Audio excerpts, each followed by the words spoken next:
விடுதலை சிறுத்தைகள் கட்சியின் தலைவரும் சிதம்பரம் நாடாளுமன்ற உறுப்பினருமான எழுச்சி தமிழர் தொல் திருமாவளவன் அவர்களின் 61வது மணிவிழா நிறைவையொட்டி ராணிப்பேட்டை மாவட்டம் சோளிங்கர் மேற்கு ஒன்றியம் வேலம் கிளை சார்பில் கொடியேற்றி கல்வெட்டு திறப்பு விழா நடைபெற்றது. சோளிங்கர் ஒன்றிய செயலாளர் சவுந்தர் தலைமை தாங்கினார். கார்த்திக், விடுதலை சிலம்பு செல்வன் ஆகியோர் முன்னிலை வகித்தனர். நரேஷ் வரவேற்புரை ஆற்றினார்.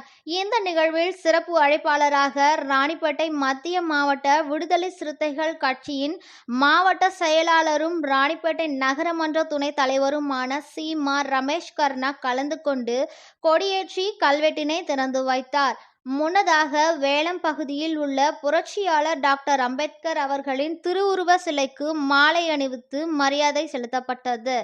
இந்த நிகழ்ச்சியில் ராணிப்பேட்டை தொகுதி செயலாளர் மாந்தங்கல் ராஜா, மாநில நிர்வாகிகள் பெல் சேகர், ராஜேந்திரன், மாவட்ட நிர்வாகிகள் தலித் சந்திரன், தினகரன், ராணிப்பேட்டை நகரமன்ற உறுப்பினர் நரேஷ், நிர்வாகிகள் லோகேஸ்வரன், அன்பு, கார்த்திக், ஸ்ரீநாத், ரஜினி மற்றும் ரமேஷ் ஆகியோர் கலந்து கொண்டு சிறப்பித்தனர். மாவட்ட செய்தி தொடர்பாளர்கள் விசாரம், சசிகுமார், நன்மாறன்.